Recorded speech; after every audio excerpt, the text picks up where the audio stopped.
The Tennis Gambling Podcast on the Sports Gambling Podcast Network is brought to you by Cut. Cut is a peer-to-peer social betting platform that's US-based and available in 40 states. Head to cut.com, that's KUTC.com, and use promo code SGPN for a 10% deposit bonus. We're also brought to you by Nordic Fantasy. Play their fantasy pick'em for a chance to win 100 times your money in NBA, NHL, college basketball, and more. Sign up today using promo code SGPN to get a 100% deposit match.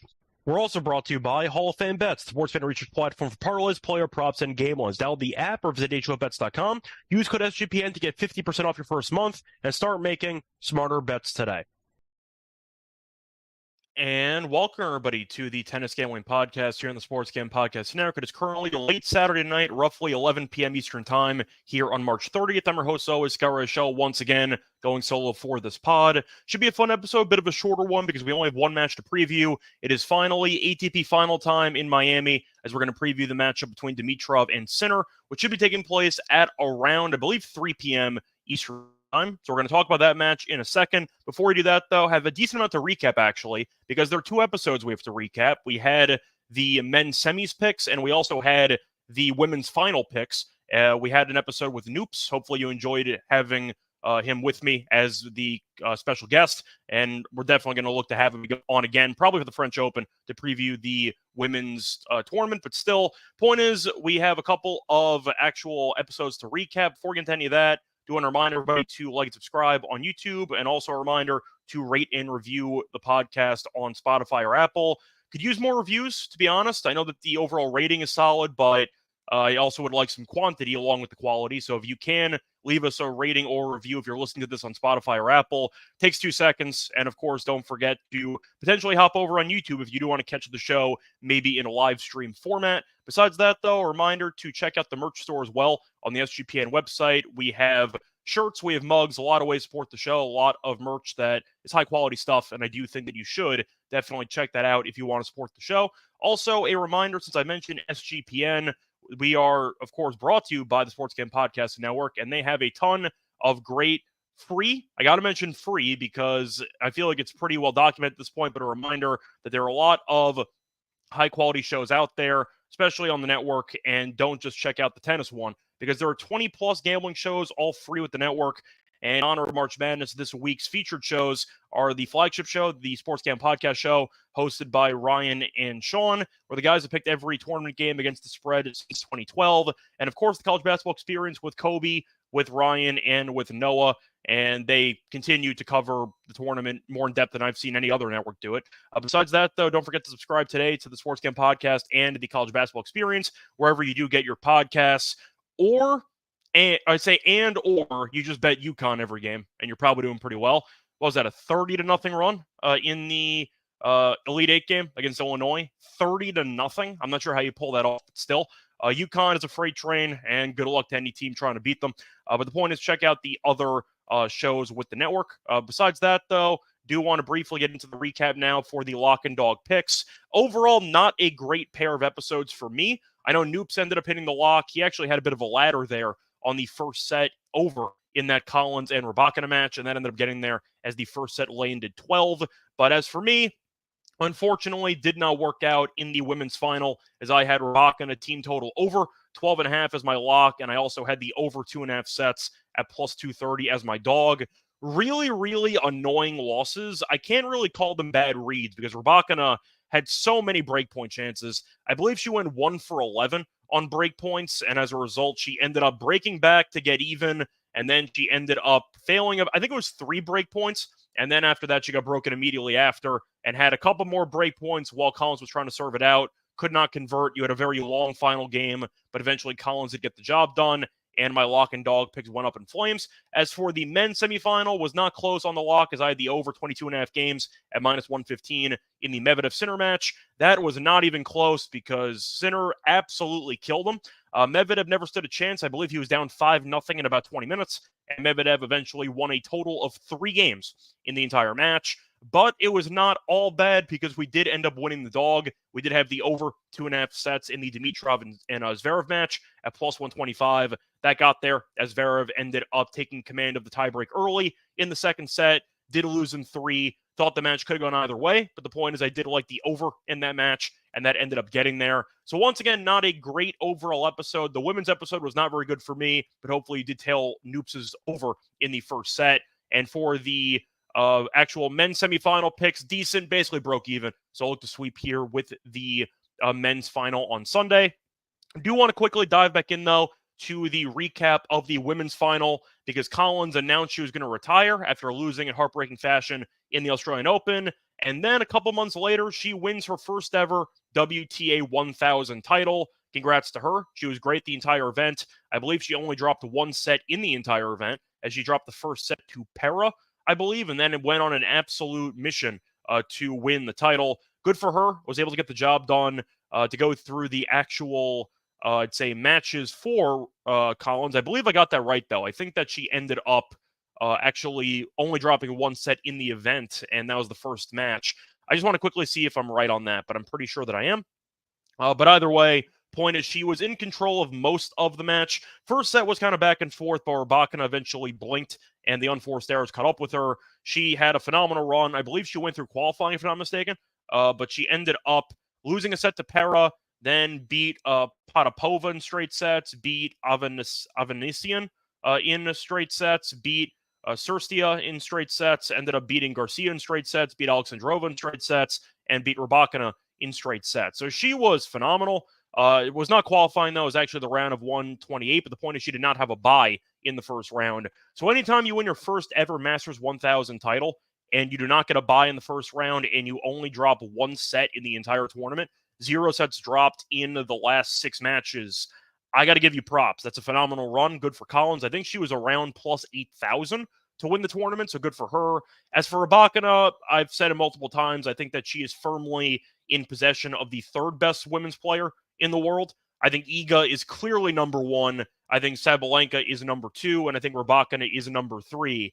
The issue with her game is pretty simple. I think that her overall, I'd say, strokes are a little bit too inconsistent. The unforced error count does seem to get high in pretty big moments. And on top of that, the tennis IQ, I think, could use some work from Rybakina. It just seems like she tries to always get on the front foot in points, which makes a lot of sense. It's what you want to be trying to do. But it feels like she sometimes does it when she shouldn't be, where she tries to go for the extremely risky running forehand down the line kind of shot. There were a couple of second serve returns that she had. One was on break point that she just punted along. A lot of missed second serve returns that were basically, the serves were hit right to her, and she ended up just giving away a free point, which I know Rybakina wants to be aggressive, but I think she needs to work on the controlled aggression, and I do think that until she kind of makes that little tweak, the unforced error count is going to be big in a lot of her matches, and that was why she did lose to Collins. Collins was very good, don't get me wrong, but it felt like Rybakina, especially in big moments, 1 for 11 on break point chances, was just not willing to actually have some long rallies, and it felt like she was so focused on getting on the front foot that she would automatically take low percentage shots without being forced into them, and that ended up giving Collins a bunch of free points, which she needed all of in order to win. But the point is, I do think Rybakina is still a very solid player. Obviously, she did not look dominant in the event whatsoever, as she kept going to 3 sets, but unfortunately, she did run into a player that was solid enough to get the job done in straight sets, and as a result, our picks did not go well in that women's final. As for the actual men's final, I'm going to get into that in a second, but before getting into any of the talk about the actual Dimitrov and Sinner match, going to have a quick word from our sponsors.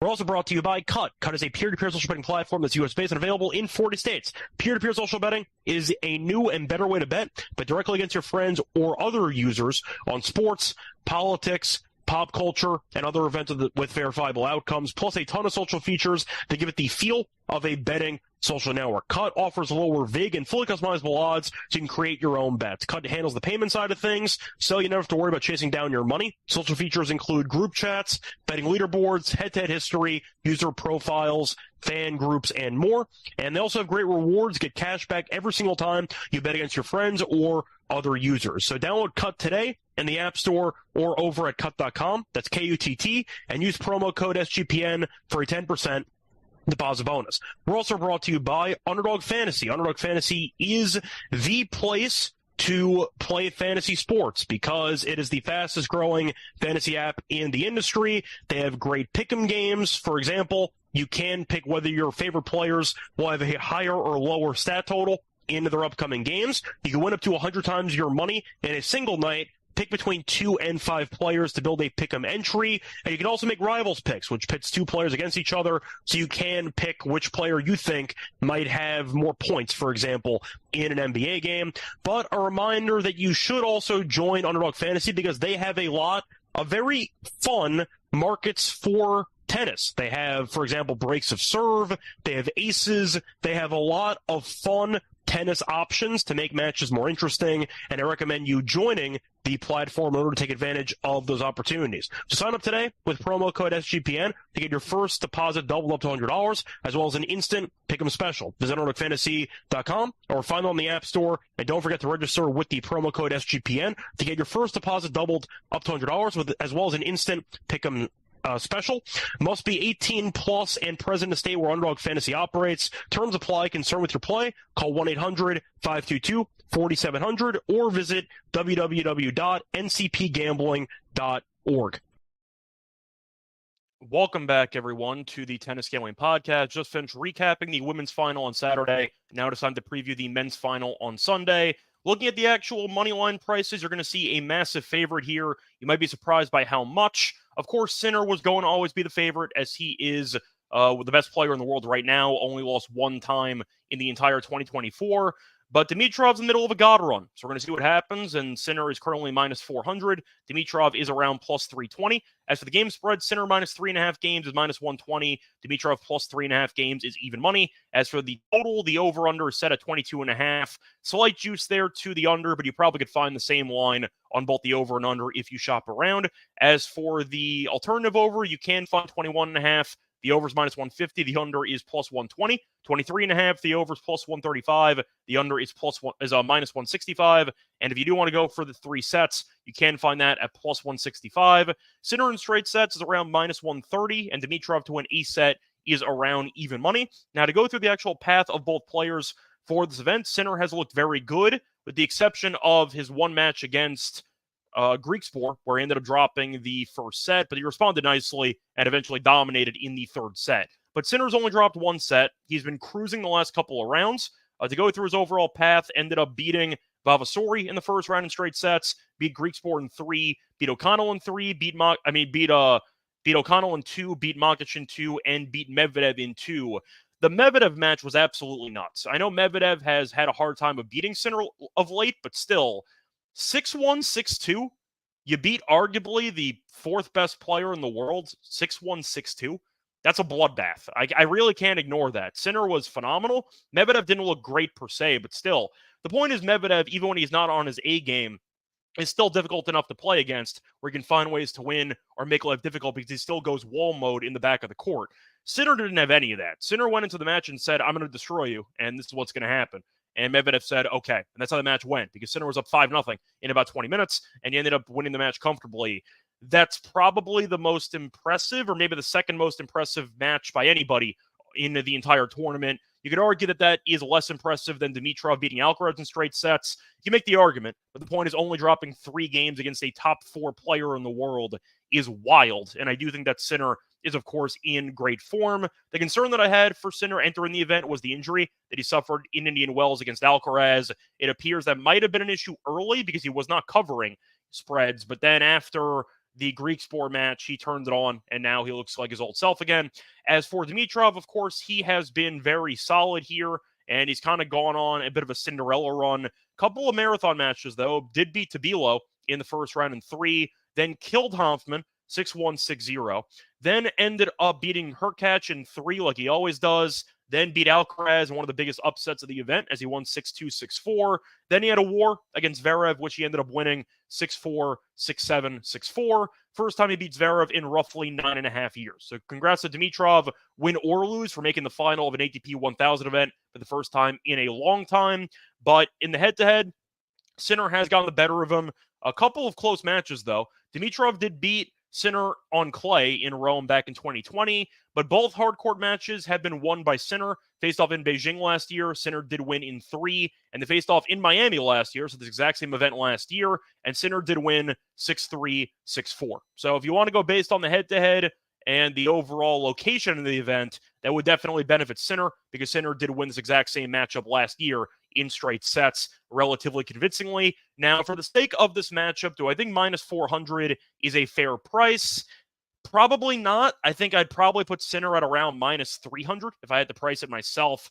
But do I think Sinner's going to lose the match? No, I didn't say that. I think Sinner is definitely the best player right now. Alcaraz was in great form, winning Indian Wells and looking very sharp in the first couple rounds of this event. But we know Alcaraz can be streaky. We know Alcaraz has been up and down pretty much ever since Wimbledon. And as a result, even though it was a very impressive win by Dimitrov, Alcaraz having a bit of an underwhelming performance out of nowhere isn't a total shock.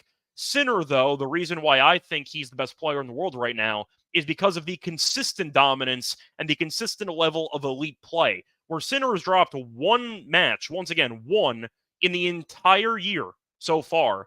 I can't ignore that. Sinner, even when he does not have his best stuff, has stuff that's good enough to beat anybody on the tour. And I do think that Sinner, if he's dialed in for this match, is better than Dimitrov. And even if he is a little bit, I'd say, underwhelming, let's say that Sinner's a little bit off, plays 80% of his capabilities. Is Dimitrov better than 80% Sinner? I don't know. So I think based on the overall talent, I understand why Sinner's a massive favorite, but it's really disrespectful, in my opinion, based on the actual price that Sinner is getting for this match. You can argue that's an overreaction to the Medvedev victory over Medvedev, where he killed him and only dropped 3 games. Maybe. Dimitrov, of course, has been in great form this year as well. You're looking at him being more aggressive. He's come to the net more. He's really adjusted his style of play to be more aggressive, and that has paid a lot of dividends. But Sinner is so good that I do think he'll get the job done. If you wanted to lean to any type of over-unders, I probably would lean to the over in this match. It would not shock me if we got a breaker. Both guys have served well in this event, so we'll see what happens. But I would lean to the over. For the sake of the overall match, though, do I think Dimitrov is going to win a set? Probably not. I think Sinner is the better player. I think that Sinner has the firepower to force Dimitrov to play defensive, and I do think that Sinner will do a good job of converting big points because he's done so all year. And I do think that Dimitrov's going to find himself in some tough spots, and I'm a bit skeptical on how he's going to look in those spots against the best player in the world right now. I know I kind of am being a hypocrite because I said that the line is a bit large at minus 400, but I'm still picking Sinner to win in straight sets. I kind of have to. It's not often you get Sinner to win in straight sets at around minus 130 against a guy that he's viewed as being significantly better than. And I acknowledge Dimitrov going on a great run here, but I can't ignore Sinner. Sinner's just been that good. And it's really a difficult spot where if you're looking at a guy who's on the verge of becoming a staple number 1 player in the world, which is what Sinner is doing right now, especially with Djokovic now, who fired his coach, and we'll see what happens there. Sinner might be number 1 for, I don't know, in the short future. And with that being the case, Sinner is definitely the best player in my eyes right now. Dimitrov, we know, is top 10 quality. I believe he's joining the top 10 after this event is officially over, no matter what, win or lose. So congrats to Dimitrov with regard to rejoining the top 10. And congrats to us. We get a one-handed backhand back in the top 10. But still, I think I'm going to go with Sinner in straight sets here. The line just feels a bit cheap. Yes, I know that Dimitrov was in great form. I'm also wondering if the day off is going to actually help or hurt Dimitrov, because when you're in that great form, I don't know if you actually want to stop playing, because you have all of the momentum, you have all of the shots working for you, and now suddenly you could get the pressure building a bit for this moment. It's the biggest match Dimitrov's been in a long time, a Masters 1000 final, and Sinner's in these type of matches pretty much every month. So with that being the case, give me Sinner to get the job done, and I am going to go with Sinner in straight sets as well. Kind of tricky, though. You can lean to the over. Maybe if you want to get cute with it, maybe Dimitrov plus the games. But I do think Sinner's the better player. You might get one set that's very, very close. But my concern is that if Sinner wins the first set in a breaker, for example, let's say he wins the first set 7-6, do I think Dimitrov mentally is going to be able to reset and going to be able to, I'd say, put his best foot forward there in the second set if things get tough? That I don't know about, because Dimitrov so far in this event has been really, really good on the front foot. He came back from one set down against Tabilo, but he won the first set against Hanfmann, did lose the first set to Hurkacz, but he ended up beating Alcaraz, and he beat Zverev in the first sets. If Sinner gets off to a fast start, which he's capable of, I'm concerned about Dimitrov's level dipping and his confidence dipping, knowing how good the player across from him actually is. So I'm going to go with Sinner in this one, and I am going to go with a slight lean to the over, but I do think Sinner is going to get the job done, and he's going to win this title after losing in the final of this event last year. But that's going to wrap it up from actual preview. Now it is time for the actual lock and dog picks of the show. But before we continue that, do want to take a quick word once again from our sponsors. We're also brought to you by Hall of Fame Bets. Win bigger betting smarter this NBA season with Hall of Fame Bets. Sports Analytics platform for parlays, player props, and game lines. Research every NBA and soccer bet with historical stats and data. Enter any parlay idea into Hall of Fame Bets' revolutionary optimizer tool to get hit rates broken down by leg, as well as an expected probability for the entire parlay. Sort all players by hit rate for any bet to learn which players are hot and which picks have value. Stop betting in the dark and join over 30,000 users researching with Hall of Fame Bets to craft more intelligent, data-driven parlays. Download the app at HOPEBets.com. Use code SGPN to get 50% off your first month today. Start researching, start winning with Hall of Fame Bets. Welcome back, everyone, to the Tennis Gambling Podcast. Just finished previewing the men's final taking place on Sunday in Miami. Now it is time for the actual lock and dog picks. Starting off with the lock, I think I am going to go against the popular underdog for this matchup. I am going to go with Sinner to win in straight sets at minus 126. Sinner's only dropped one set in the entire event, and he absolutely killed Medvedev in the semis. Did win that one 6-1, 6-2. Yes, I know there was a day off in between, so you could argue that maybe he's not going to be as on as he was that particular day. The point is, Sinner right now is on a different level. I know Alcaraz beat him in Indian Wells. He was the defending champion. You could argue Sinner was maybe a little bit compromised physically, and the match was a bit weird because that match had a couple of weather delays, and it was tough to actually get a solid rhythm in that match. But the point is, Sinner's lost one time the entire year. He's been incredible, and if you look at all of the performances that he's had on hard court this year, getting him at minus 130 against basically the new number 10 player in the world, I think is a great price. And I do think that even though Dimitrov has been very good against good competition, against Alcaraz, against Hurkacz, and against Zverev in this event, I just think Sinner is a level above, and I do think that the court speed in Miami is really going to make Sinner more dangerous because he has the firepower to take control of almost every single alley. He can make all the shots. He's improved the areas he was weak in early in his career. The serve's better, the volleying's better, and the overall consistency with the forehand and backhand are better.